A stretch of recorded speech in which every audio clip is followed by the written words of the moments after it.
What does it do, you two? Welcome back to another episode of Scotty Says. I am your host, and I know I've been hard on the head coach of the LA Rams. I've been on his case now for, many episodes. I've been banging the drum of balance. I've been calling for power run game principles to be employed. And, I've got some good news and I've got some bad news. As usual, many of the same points have to be made yet again. And I think they've been eloquently stated. I think the case has been presented with overwhelming evidence. And so I've let you know in past episodes that the coach of the Rams has a chronic condition that I dug deep into the medical books to find, and I located it buried deep in the books. It's called past happiness. And so I've let you know about that. And it's important because initially, now go back a couple years, I began to suspect that perhaps Coach McWonder was a bird brain. And I couldn't bring myself to believe that was the case, but I kept seeing bird brain behavior. And I thought, no, this is McGenius. He's a brilliant football mind. Certainly he couldn't be bird-brained. And so I dug deeper. I scratched below the surface and I found it. It's not that he's a bird brain. He's a very intelligent individual in the ways of the football world. The problem is he has a little known but chronic condition that plagued other NFL head coaches like Mike Martz. I told you about it in story time last episode. He's got past happiness. And so this is a condition I've learned that requires constant treatment and therapy.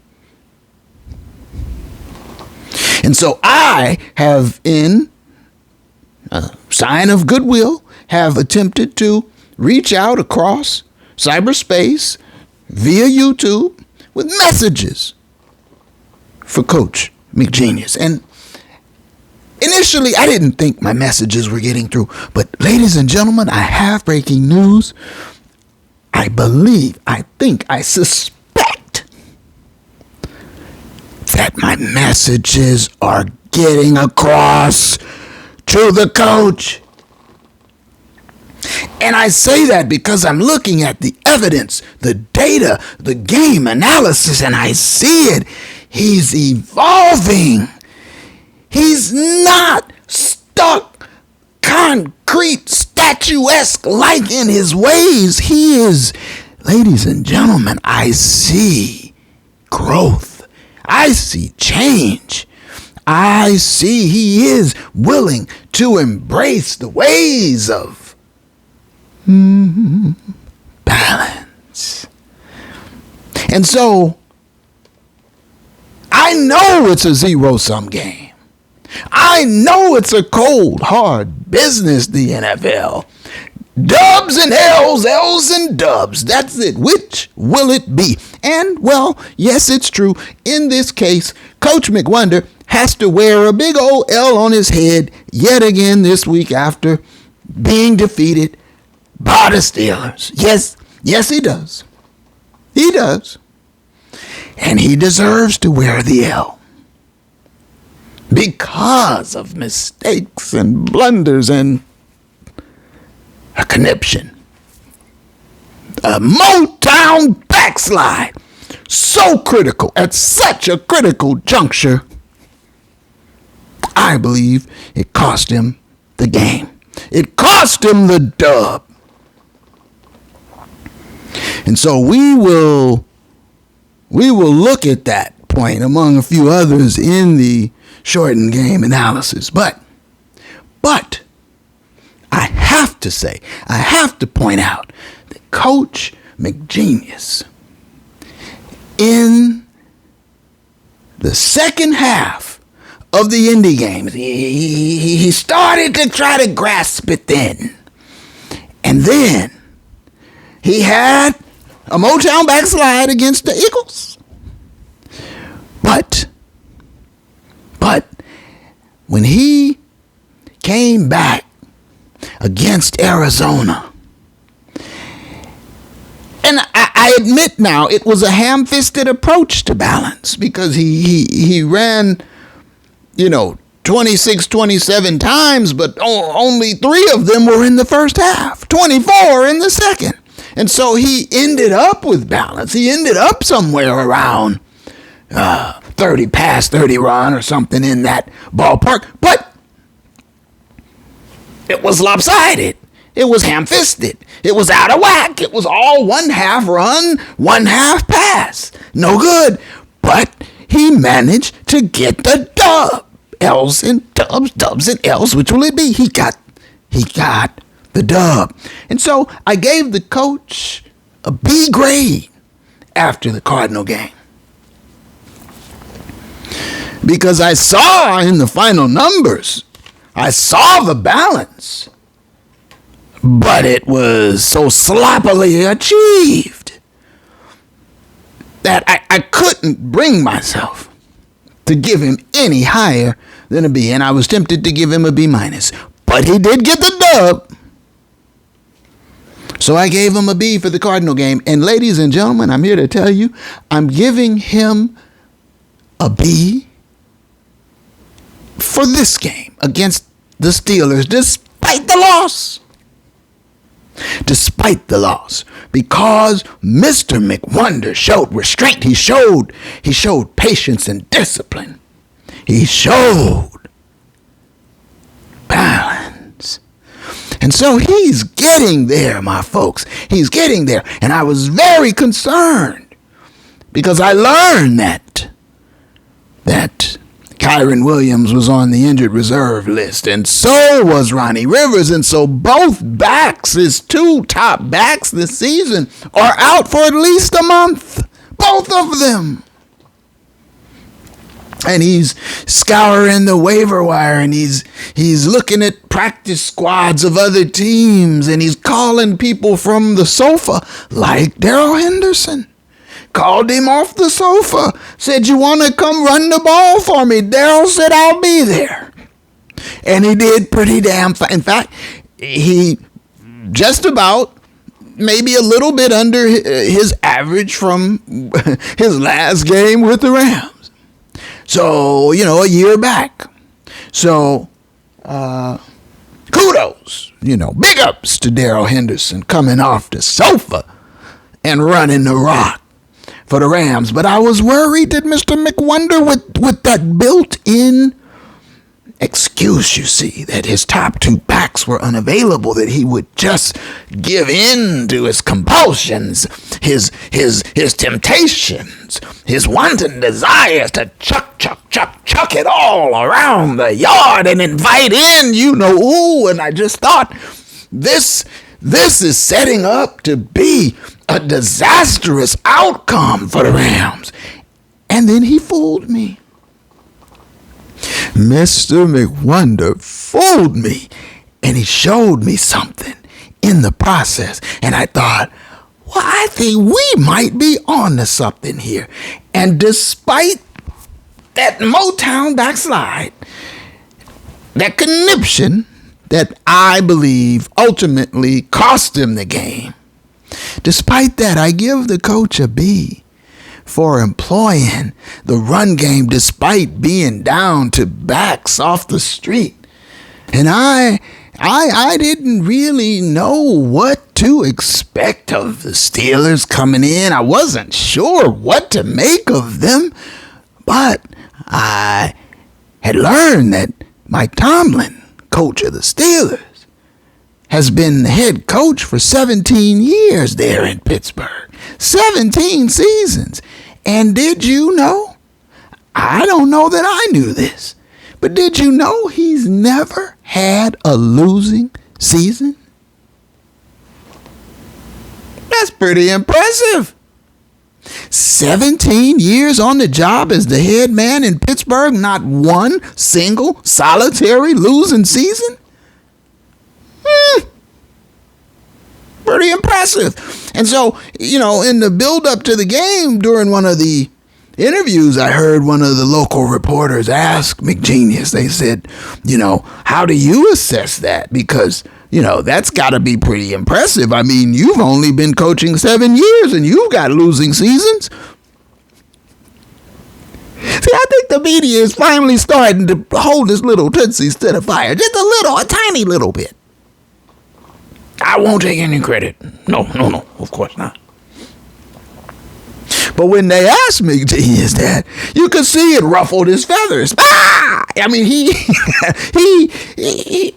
was like, hey, I've only got one losing season in my 7 years now. Okay, don't, like he wanted to say, don't come with that bull. But, that's impressive. 17 seasons, never a losing record, and it doesn't look like this year's going to be the year that he gets the first one this time. They're 4-2 and rolling, chugging right along, despite the fact that they don't have very much offensive firepower, it doesn't seem. Well, when they played the Rams, they had enough to get the dub. And so, I don't want to go on any longer. Let's just go ahead and get right into it, shall we? Let's get into game analysis. Steelers, Rams. And right out the gate, I have to say that I erroneously reported. See, I've got a couple of sources, you understand? And one of my sources probably has a drinking problem because I was informed erroneously that Stoney, the stone-handed one, was on the injured list and out for the season. That's the early news I got last week, and I reported that here. And of course, you can imagine my surprise when I learned the stone-handed one was in uniform, suited up, and would play against the Steelers. So let me get that out the gate right away. Stoney is playing and is expected to continue to play the rest of the season. And Trammell, both in uniform, suited up, and would play at wide receiver in this game. So now let's get right to it. No real LA inactives to speak of. I mean, my drunkard source informed me that Note Go Boom was going to play and would start. And of course, when I perused the starting lineup, there was no Note Go Boom. Note Go Boom was either Note Go Bench or Note Go Out, but he did not go play. So I'm not sure what the real deal is with Note Go Boom, but we do know that this is an annual occurrence. The in and out and hurting. This, it's the shoulder, it's the calf, it's something. And so Note Go Boom continues to do Go Boom things. In addition, of course, we learn that the two starting tailbacks, as reported, Kyren Williams, who had a career game against the Cardinals, and his backup, Ronnie Rivers, both placed on the injured reserve list out a minimum of 4 weeks. So to the street we go for running backs. And who do we have? Well, it's Darrell Henderson. And you know what? Honestly, if I was Darrell Henderson, I'd have a little bit of a beef with Mr. McWonder because of the way that Mr. McWonder unceremoniously dumped him. Mr. McWonder unceremoniously dumps running backs. Have you noticed this? And he did this to Darrell Henderson. Darrell Henderson last season, check the numbers now. last season, Darrell Henderson had the highest yards per carry average of any Rams running back on the squad.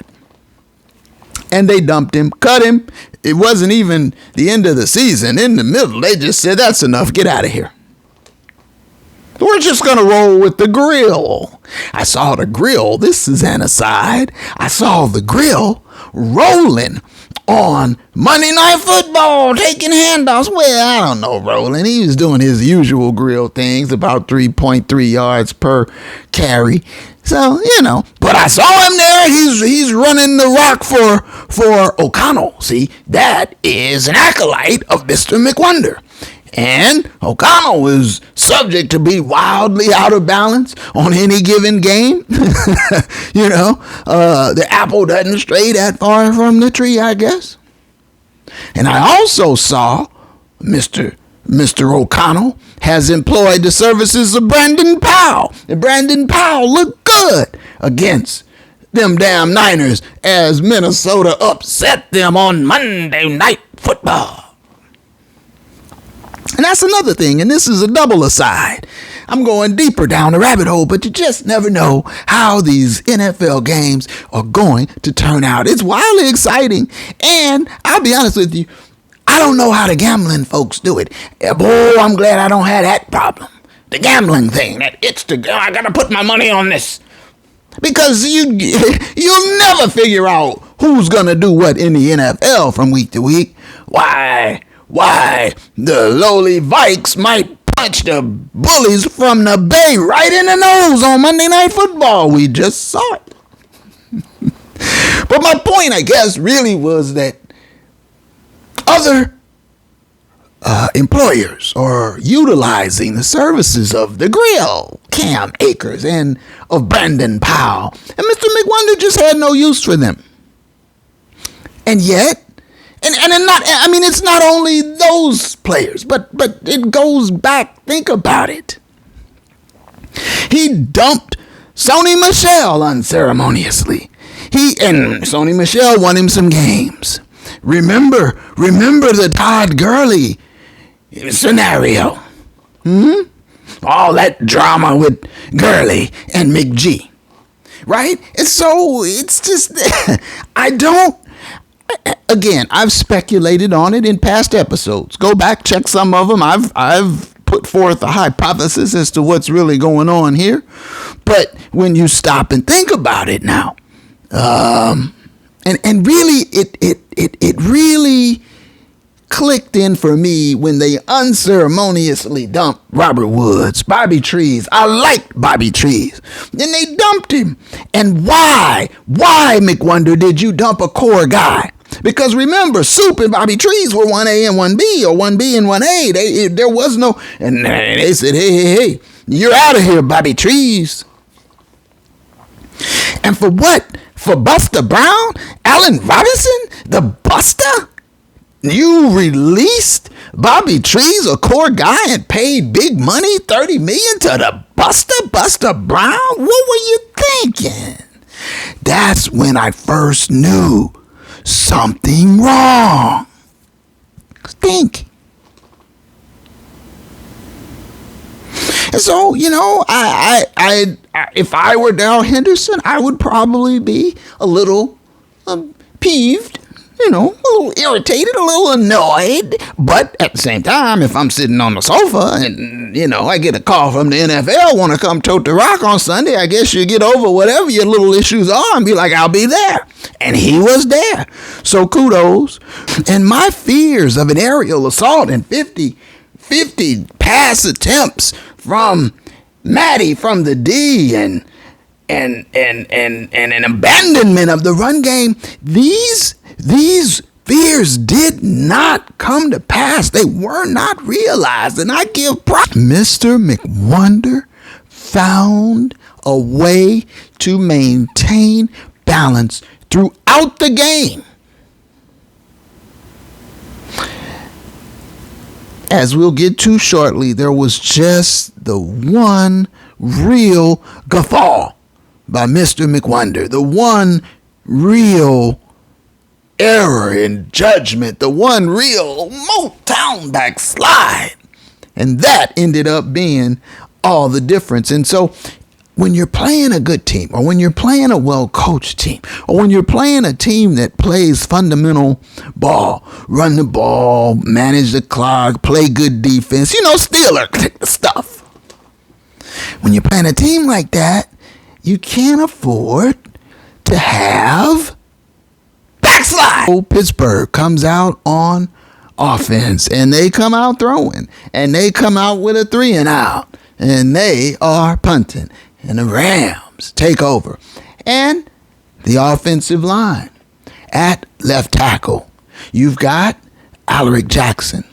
At left guard, you've got the rookie, Avila. At center, you've got Coleman Shelton. At right guard, you've got Dotson, who's starting in place of No-Go Boom. And then at right tackle, you have the staple. And that's another good bar trivia question for you. Who are the only remaining St. Louis Rams to play on the 2023 LA Rams roster? And the answers would be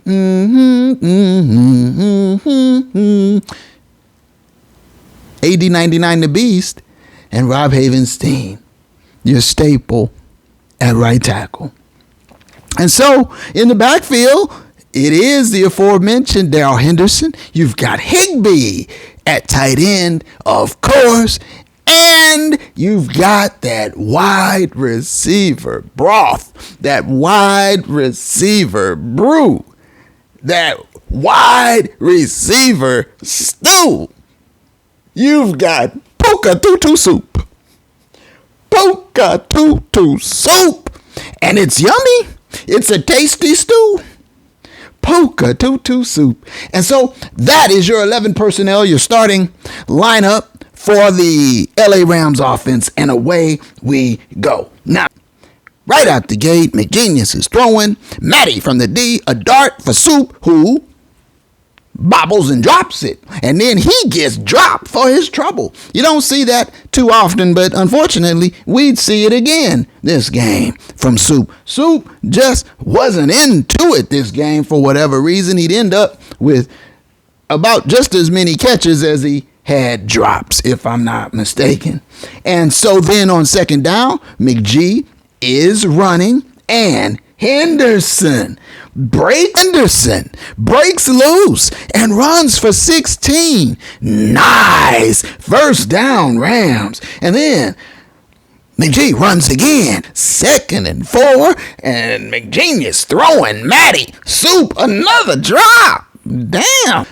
And there's a holding penalty. 3rd and 14. And McGenius is throwing, and the Steelers are blitzing, and Matty from the D gets slammed into the turf, and he's grazing on some SoFi grass.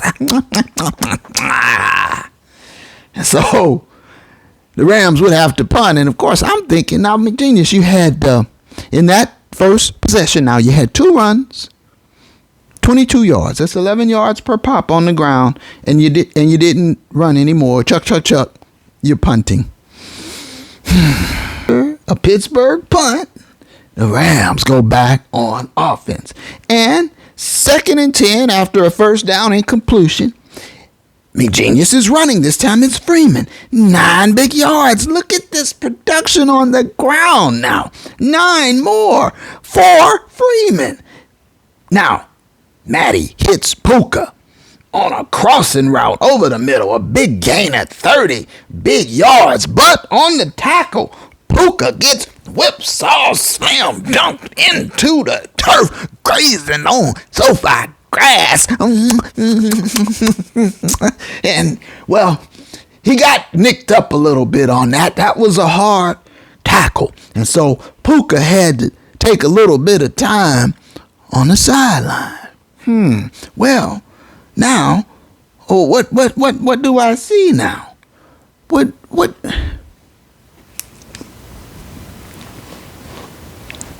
is this I see? Is Soup. It's Stoney, And it's Trammell? OMG. My fantastic wide receiver brew of Puka Tutu Soup has now become Soup Stony Trammell? Trammell Stony Soup? That's no good. That's no good. What is McGenius doing? Where is Tutu? I don't understand what I'm seeing. So Stony is lined up wide right, and Trammell is lined up wide left, and Trammell goes in motion across the formation, and I'm thinking, what manner of witchcraft are we subject to here? What is going on? And fortunately, McGenius is running on the play. He's even running on a 3rd and 5 on this drive, which really surprised me. And, well, unfortunately, it didn't surprise Pittsburgh because they stuffed that run play. And so, who is the real Brett Maher? Comes on to kick the field goal, and he doinks it off the upright. No good. No good. There's a ghost in the machine. I've been telling you this also, my folks. And so there you see the first incident of it. Now, who is the real Brett Maher? Had been 16 for 20 coming into this particular game, but doink, no good. And on we go, no score. Fast forward a little further along in the game. It's 3-0 Pittsburgh. And after 6 more yards on the ground to Freeman, I remarked that McGenius seems to really be employing fundamental principles of balance. He's staying disciplined. He's employing the run game. And so I'm thinking my message has gotten through to him. And the Rams are driving. Now, Pittsburgh is bringing pressure. And Matty from the D is getting rid of the ball quickly. He hits Puka here and then Puka there. And I'm going to tell you right now, Puka is special.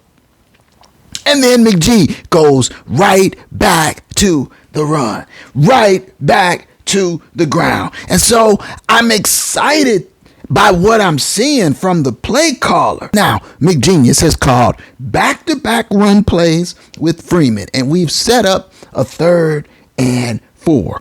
And McGenius elects to go empty shotgun here. Now, I've said this in previous episodes, my folks. When I see McWonder go into empty shotgun with Matty from the D, I always get a little lump in my throat. I feel a little dread, a little trepidation. I feel concern, angst that there is about to be a call issued out. And so, empty gun, I would have preferred to see, if you're going to go gun and you're going to throw, okay, fine, it's 3rd and 4, but put your back in the backfield for some protection, and it gives you at least the hint, the illusion of the run. You go empty shotgun, everybody knows what's coming. The pass, though, falls incomplete. And so who is the real Brett Maher? Comes on yet again, and this time, does convert, and the game is tied 3-3.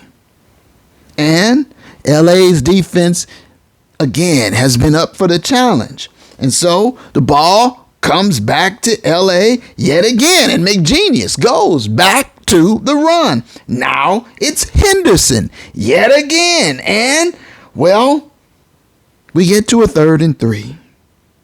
And Matty hits Puka on a crossing route over the middle for 36 more big yards. First down, LA. We're at the Pittsburgh 45-yard line. And McGenius is running Running, I tell you. Running on consecutive downs even. 3-3 tie, 2-minute warning. Yes, sir. That's what I'm talking about. And so it's a 3rd and 1, and McGenius, he's been a shining example of balance. So now, it's a 2-minute warning. It's a 3-3 tie. Time running out the first half. And McGenius is running the ball. He's on the ground with consecutive runs, setting up a 3rd and 1, picking up nice yards on 1st and 2nd downs on the ground. And I'm thinking, yes, McGenius, yes, this is a shining example of what balance looks like, of what discipline looks like, of what commitment looks like. And I'm proud of McGenius. And then on 3rd and 1, he runs again. First down, Ram. First down, LA at the Pittsburgh 31. Now, Matty throws along the sideline long for Puka, and he pulls it down with an incredible catch, but he's out of bounds. He couldn't quite get, it almost looked like he did get that foot down, but he couldn't get that other foot down. It's out of bounds, but this guy, he is remarkable. And then on 2nd and 10, with Matty in the gun, and the pocket is collapsing around him now. And Matty, he's rolling and he's off balance and he's throwing off the wrong foot. It's ill-advised. It's foolish. It's a wounded duck fluttering. It's fluttering. Affleck. It's fluttering. It's about to be a poltergeist strike. I see it coming in slow motion. And then all of a sudden, out of nowhere, look who it is darting across. It's Tutu. Tutu darts across, and Tutu does a reverse interception. He intercepts the ball from the would-be interceptor because Matty from the D was throwing for Soup, but Soup was blanketed in the corner of the end zone, and the ball was about to be picked because it was a fluttering wounded duck. Affleck. Wow, bird life. And Tutu rescues Matty from the deep. He rescues McGenius. He rescues the Rams. Touchdown. Tutu.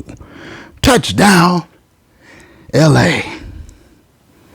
And then, immediately, who is the real Brett Maher? Promptly comes on and misses the extra point. Damn. Ghost in the machine, I tell you. And so, at halftime, my folks, is 9-3. 9-3 LA at the half. But despite the low-scoring game, I can't help but be impressed by what appears to be a commitment to balance and run game, foundational power run game principles by Coach McWonder.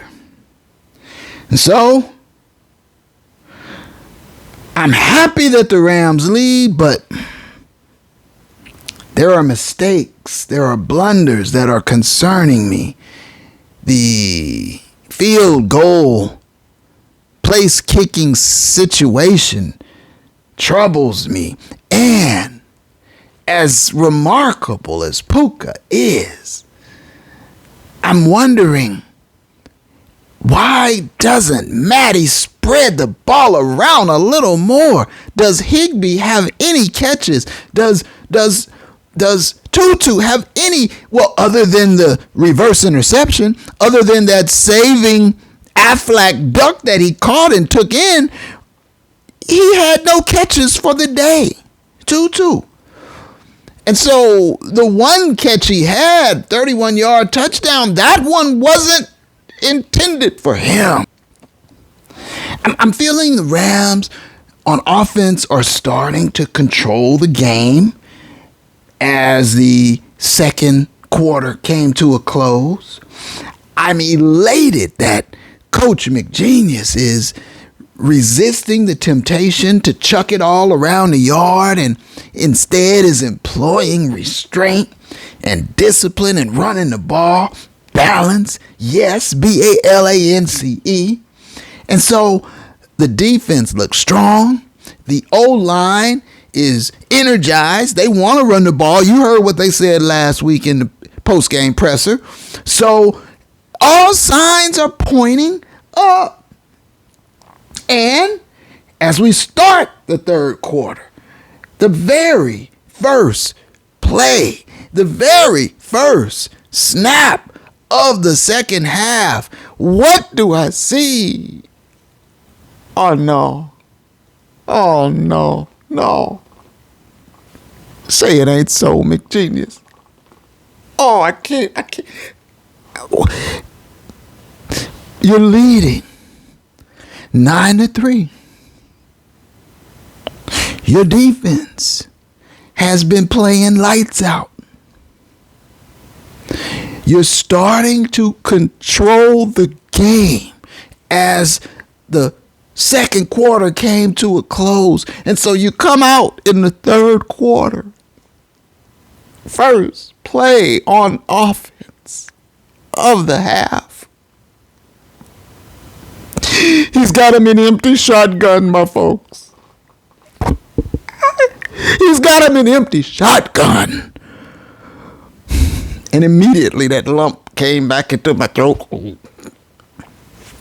And I'm thinking, right then and there, why, McWonder? Why are you doing this here? Why empty shotgun here now to start the second? What are you doing? Run the ball. And before I could even get the thought out of my mouth, the ball is snapped and he's throwing and it's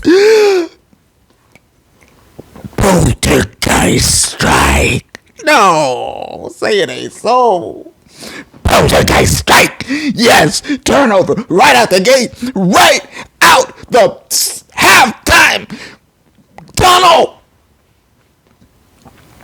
And right there, my folks, right then and there, Mr. McWonder cost his team the ball game. Now, I know you'll say, oh, well, you know, one play doesn't do it, and you can't say that on one play, and they still had a whole half to play, and there was still a lot of time left, and I know all of that. But Mr. McWonder knows, too.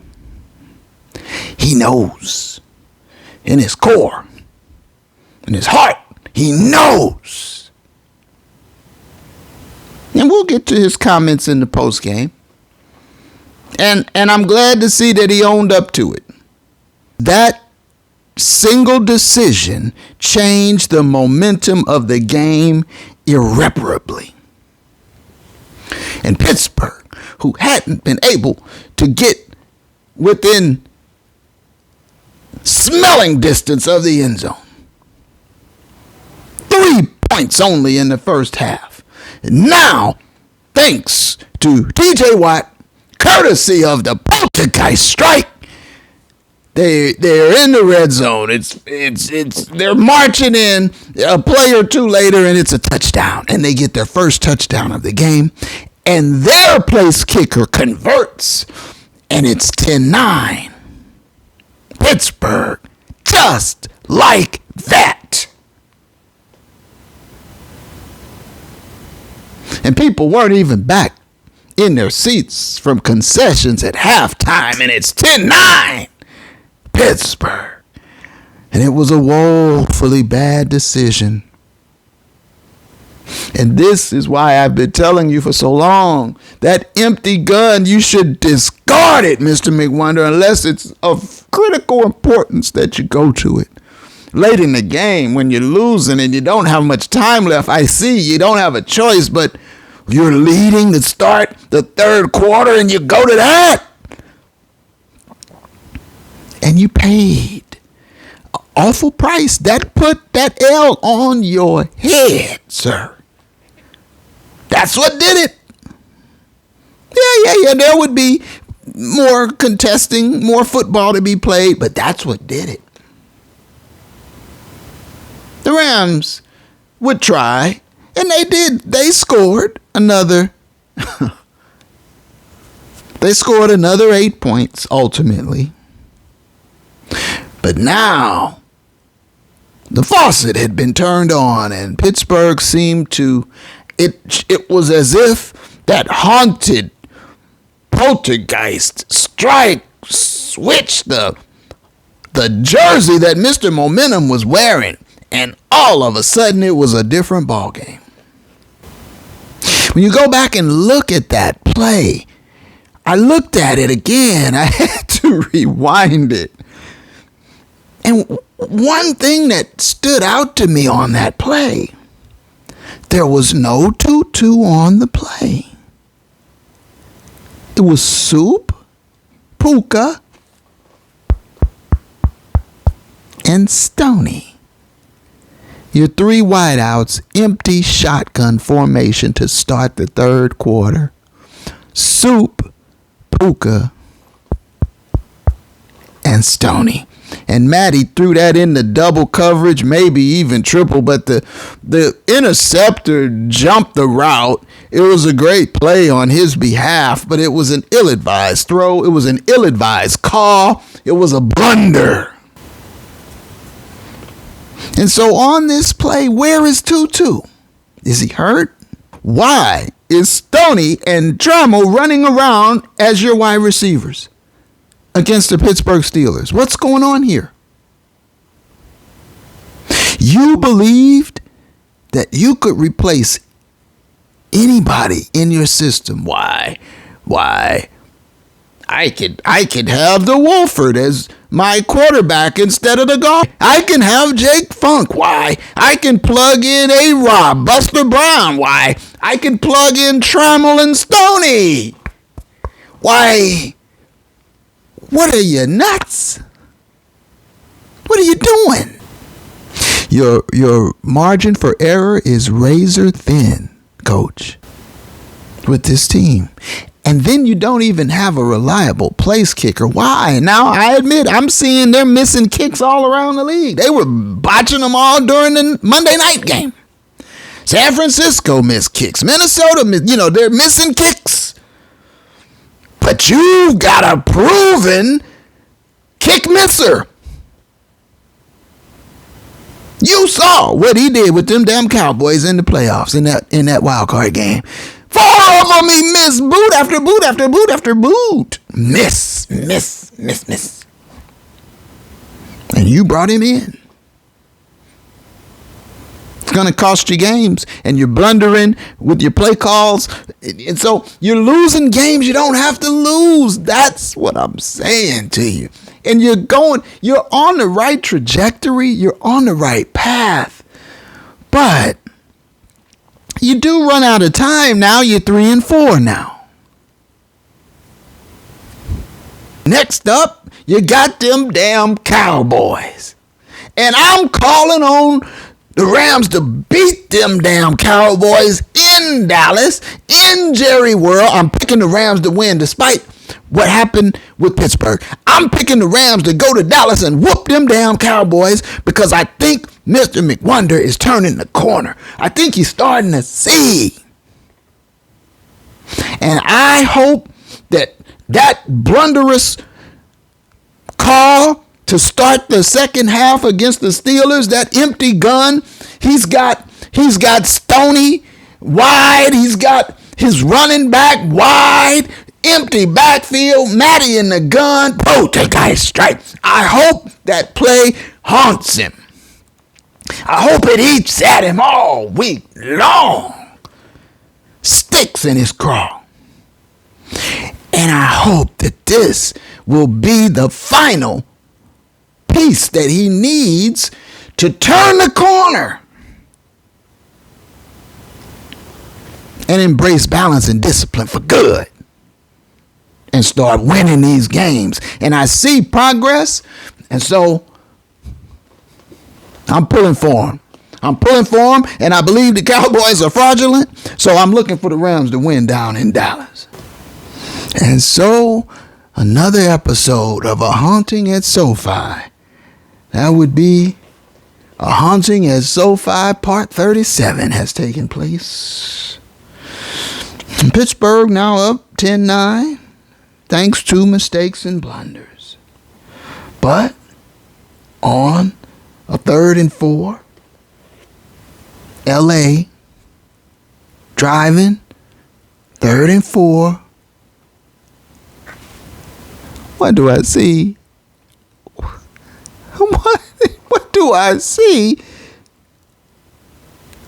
Mr. McGenius. Or should I say, Mr. McWonder? Have you lost your mind, sir? Have you taken leave of all your faculties?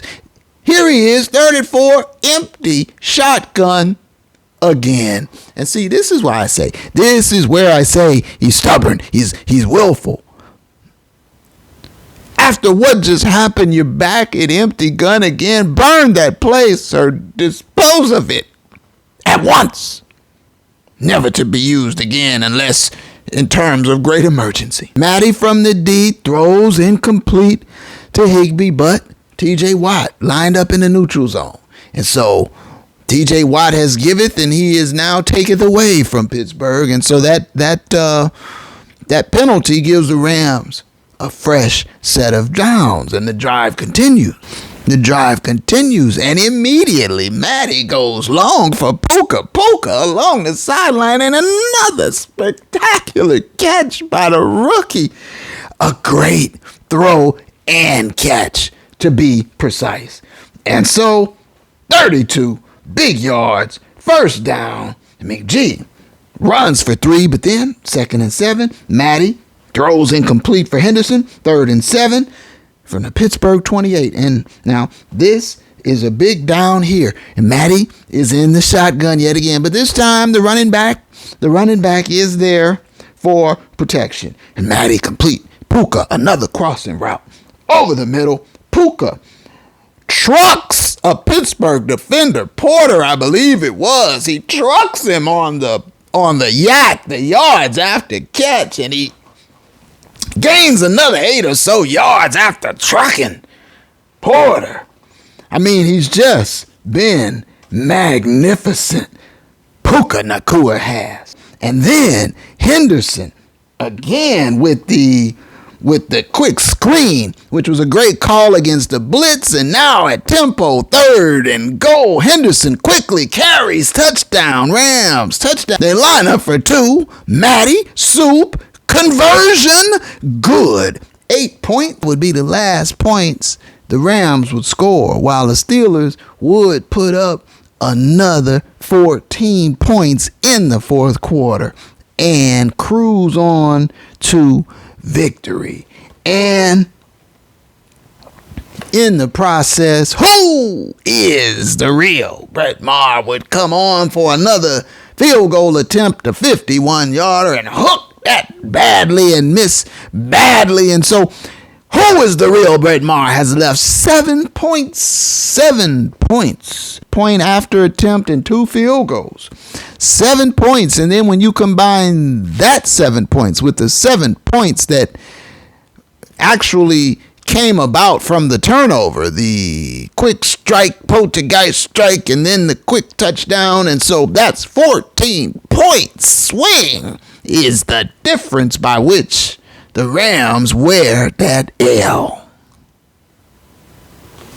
I mean, but even down in the 4th quarter, McGenius seems to be starting to absorb the lessons of Father Shanahan, the lessons from the Eagles game. And I think he's slowly but finally, maybe, hopefully, he's turning the corner.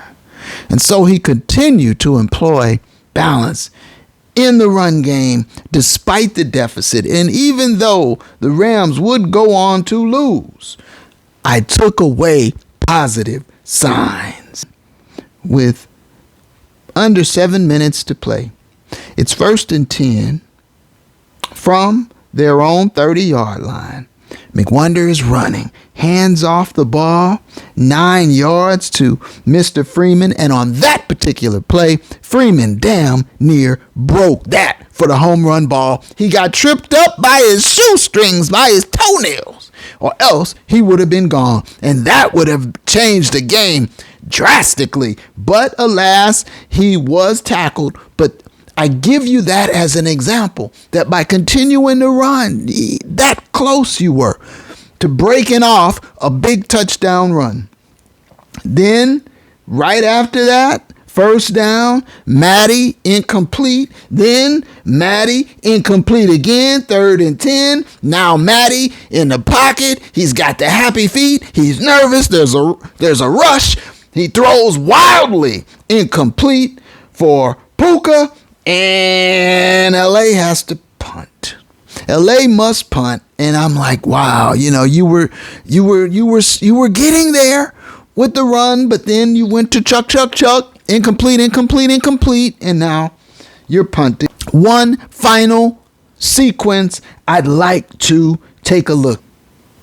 Pittsburgh has the ball. It's 3rd and 9. And this is probably for the game, right? The Rams need a stop.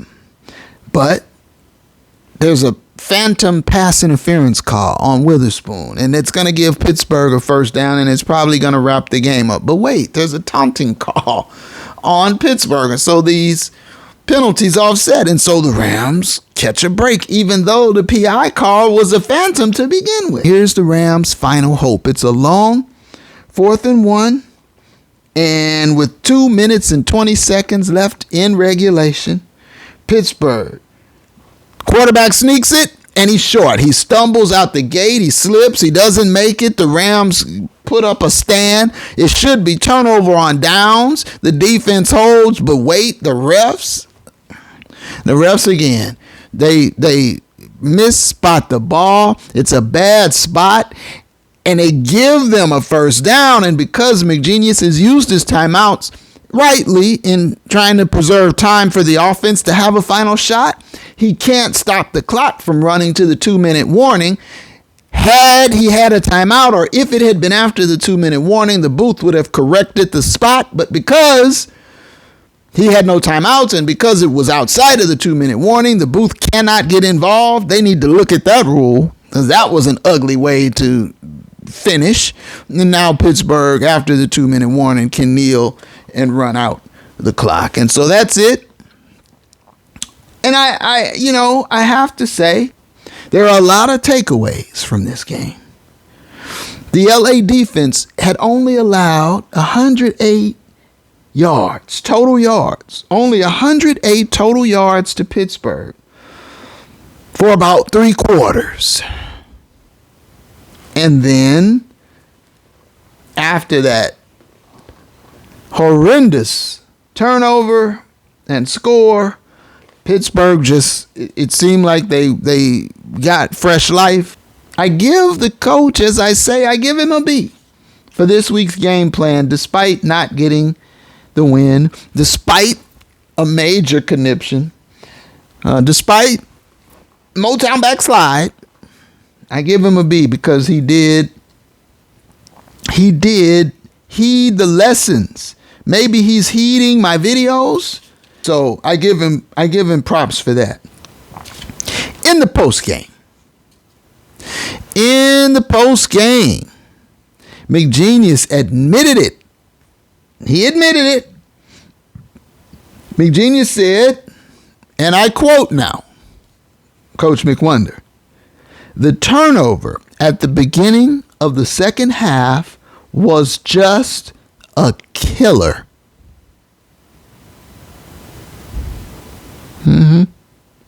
That was a really poor decision. I put our guys in a tough spot. Yes, you did, Coach. Finally, McGenius said, that's gonna eat at me. End quote. And it should. It should eat away at you. Eat you from the inside out. Gnaw at you. It really should. And I hope it does. And I hope you learn from it. McGenius seemed genuinely aggrieved. He seemed chastened. He seemed humbled. He seemed saddened and disappointed in himself. And maybe this is what he needed to finally turn it all around. So pick your head up, McGenius. Get your head up. And I think you are now actually on the right track. So you give Mike Tomlin his credit. Never had a losing season. But you keep doing what you're doing and you're going to start stacking some dubs, sir. I am certain of it. All right, now let's go to the numbers, because the numbers tell it all. And this is where I say I see optimism. I see cause for hope. Let's look at the final numbers now. Matthew Stafford, 14 of 29. And I told you, I was going to revise the principle to the 25-30 principle. Because you got to figure, on average, a team's going to get around 55 plays or so. The double nickel, 55. And so, if you got 55 plays, then you want to have a minimum of 25 run plays, a maximum of 30 pass plays. That's your 55. You don't want to go past 30 passes. You don't want to go below 25 carries. Let's see how they did with the 25-30 principle. Matthew Stafford, 14 of 29. There was also the one scramble. So I can't count that as a run play. It was a design pass play that broke down and Matty scrambled. That is a pass attempt. So I'm going to count him as 14 of 30. But that's it now. He capped his pass attempts at 30. Let's look at the run plays. How many rushes? The Rams. Well, Mr. Freeman, 12 carries for 66 yards, a nice 5.5 average, healthy average. Darrell Henderson, welcome back, sir. Good job. He carried the lion's share, 18 carries for 61 yards, 3.4. But the two of them together, 30 carries. That's the formula, Mr. McGenius. 30 carries, 30 passes. Huh? Mr. McWonder, you did it. You were in balance. 30 pass attempts, 30 rushes. Kudos. Well done. Despite the L. Well done. And not only was it this game, but now we're starting to see a trend, because last week versus Arizona, my folks, Mr. McWonder, 25 pass attempts, 27 rushes. That's balance, folks. That's how you do it. The problem with that Arizona game was that 24 of the 27 rushes were in the second half, so it was lopsided. It was ham-fisted. But this time, 30 and 30 passes, 30 rushes, and they were blended all throughout the game, woven into the fabric of the game. That's how you do it. The only real distinguishing difference is there was one turnover in the game. One turnover. Poltergeist strike. And that's what did them in. So, game ball, Puka Nacua. Puka, 8 receptions, another 154. I mean, he's third or fourth in the league in receiving. So he's just been spectacular, and he's pulling down tough catches, toe drag, swag. He's trucking people with yak. He's doing it all. But I don't like those backups now. Stoney and Trammell, those are your backup wideouts? Ooh. Tutu needs to get more love. You've got to get him some action, Mr. McWonder. You need to be throwing a deep ball to Tutu at least twice every game. And Soup, I don't know what was wrong with Soup. Soup needed some soup. He just didn't really seem to have it. He only had 2 catches, and he had just as many drops. So let's take a look quickly at Mike Tomlin, Pittsburgh. His quarterback, Kenny Pickett, was 17 for 25. There it is. He capped it at 25. Now, I'm going to give him 4 more. Pittsburgh had 29 pass attempts, 25 rushes. And so Coach Tomlin also was in balance, you see. And so Coach Tomlin hit the 25-30.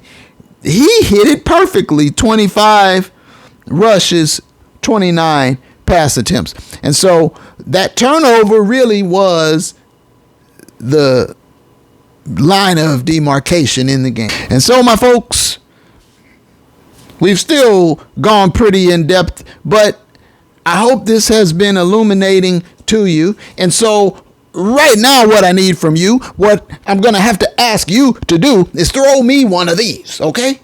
Throw me one of these. Please like the video. Please subscribe if you haven't already. Leave me a comment. Let me know what you're thinking. Do you agree with my conclusions? And so next up, them damn Cowboys. And so you best believe I will be here on the other side of the Cowboy game. Good things to come. I predict the Rams will defeat them damn fraudulent Cowboys in Dallas on Sunday, and then defeat Green Bay the game after that and get to the bye at 5-4. And the schedule lightens up a little after the bye, and so the Rams still have a chance to make some noise in the postseason. Just follow this path that you're on. Continue watching my videos, Mr. McWonder, and you know I will be here. And until then, my friends, Scotty says, one love.